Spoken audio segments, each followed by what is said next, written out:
Well, we know you obviously from the Bros days, you and your brother Luke. The fame that took over there was just incredible. You were mobbed everywhere you went. Yeah, yeah. Was it complete mega stardom? Yeah. It was pretty madness to go like halfway across the world, and you know, you sit on a plane for like 20 hours, go to Australia, and then you're just like, you got 11,000 people at the airport. It's a pretty insane experience. I remember that they said, could everyone leave the plane except the Bros party? Then they said the immediate Bros party. Then they said, right, it's like the equivalent of the FBI came on the plane, and there were like 11,000 people all waiting outside Sydney Airport, which is equivalent of about 500,000 people being at Heathrow. I mean, it was incredible, unbelievable.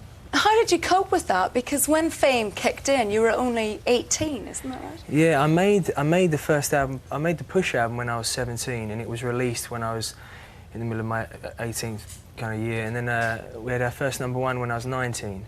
You know, I like good, kind people, and if everyone was kind just for 10 minutes every day, I think this world would be better. It sounds corny, but it's how I genuinely feel. And I think my naivety was taken advantage of, and I think when you go halfway across the world, you're doing the interviews, 10 interviews a day, 3, 4 TVs, and a show at the end of that day.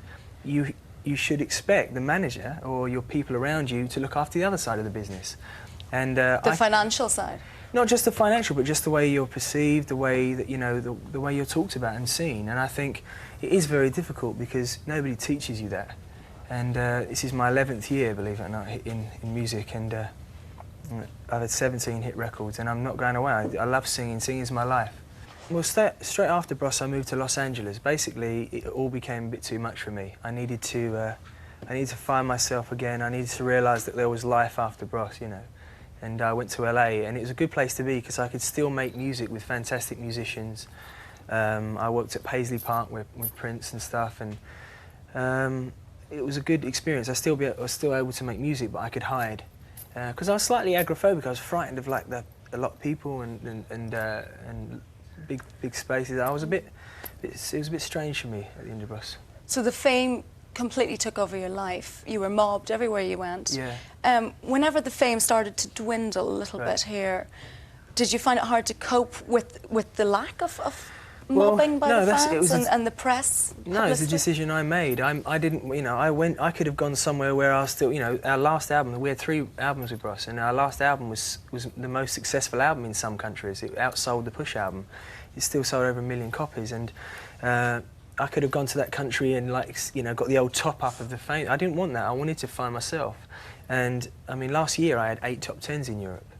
You know, there is a market outside Britain, and I go there. I just got back from Germany yesterday, 3 shows, you know, and so I still have a life. I still perform in other countries, but I love Britain. I want to stay determined enough to try and beat the cynics, you know, because there is a lot of cynicism surrounding the whole teen idol thing, and it's exhausting. It's truly exhausting. So are you still recognised now? Are you still mobbed? Yeah, I mean, I have plenty of people that know I am. I mean, you know, our first album sold 1.5 million copies in this country alone. That's 1 in 30 people had the album. I mean, it doesn't go away. There's a lot of my friends that have had success 10 years ago that still go, oh, look, there's, you know, so-and-so.